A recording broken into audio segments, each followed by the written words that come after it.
empty nightmare. The moon hung heavy in the cloudless sky, casting an eerie pallor over the desolate landscape that stretched before me. I had taken a wrong turn, that much was clear. The GPS had sputtered and died as I ventured deeper into the night, leaving me alone and bewildered in this forsaken place. My car had become nothing more than a useless hunk of metal, its engine silenced by an unknown force. I shivered as a gust of wind rattled the empty streets, sending leaves scuttling like ghostly whispers. The town, if it could still be called that, was a labyrinth of decay. Buildings stood like hollowed sentinels, their windows shattered and their doors ajar, beckoning me with cold fingers into their shadowed depths. The streets were cracked and uneven, as if the very earth itself had recoiled from the horrors that had transpired here. I swallowed hard, my throat dry and constricted, as an unsettling feeling crept over me, the feeling of being watched.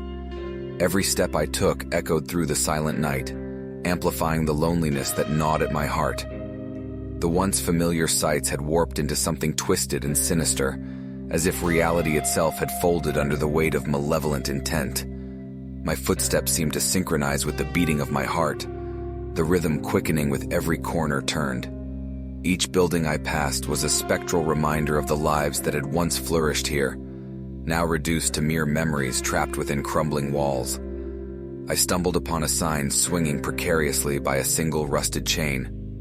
"Welcome to Hollowbrook," it read, the letters weathered and faded.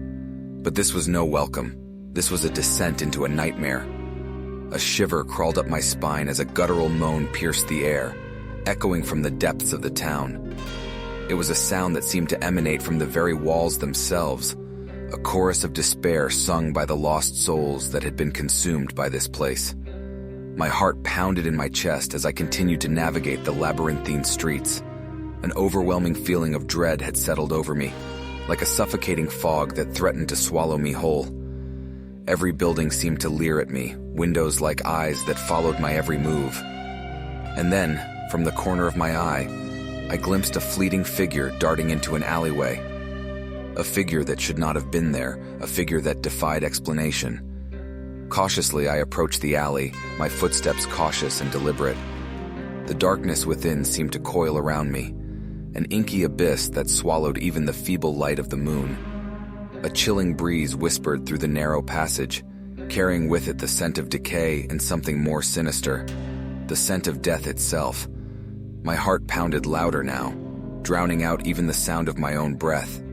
I rounded the corner, my eyes straining to pierce the darkness. And then, there it was again, a figure just at the edge of my vision. I called out, my voice trembling as I dared to hope for some semblance of humanity in this forsaken place. "Hello? Is someone there?"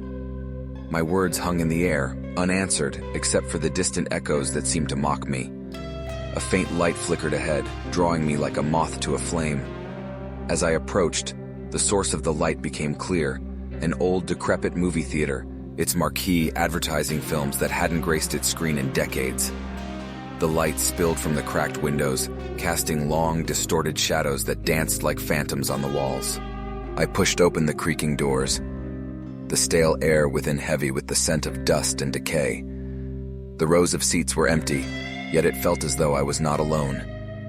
The screen flickered to life, a grainy projection casting images that sent a shiver down my spine. Scenes of the very town I stood in, but warped and twisted, a nightmare version of reality. And then the figure appeared again, this time on the screen. It turned to face me, its eyes empty sockets that bore into my soul. A voice, hollow and distant, whispered from the speakers, "You are lost, just like us." The figure began to approach, stepping out of the screen and into the theater. Panic surged through me as I turned to flee, but the doors had vanished, leaving me trapped in this nightmarish spectacle. As the figure drew closer, its form shifted and contorted, a mass of shadows and despair. I screamed, my voice drowned out by the chorus of anguish that seemed to reverberate through the very walls. I closed my eyes, praying for release from this torment, but the touch that came was cold and insidious, a grip that pulled me deeper into the heart of the nightmare. And then there was nothing but darkness, The town, the theater, the figure all faded into oblivion. Was it a dream, a hallucination brought on by my own fear? Or had I truly stepped into a realm where reality itself had been consumed by darkness? The questions remained unanswered, lost in the void that had claimed me.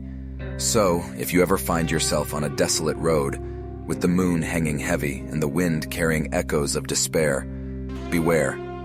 For there are places where the veil between worlds grows thin and the lost souls that linger there hunger for company, company that will join them in the eternal embrace of the nightmare.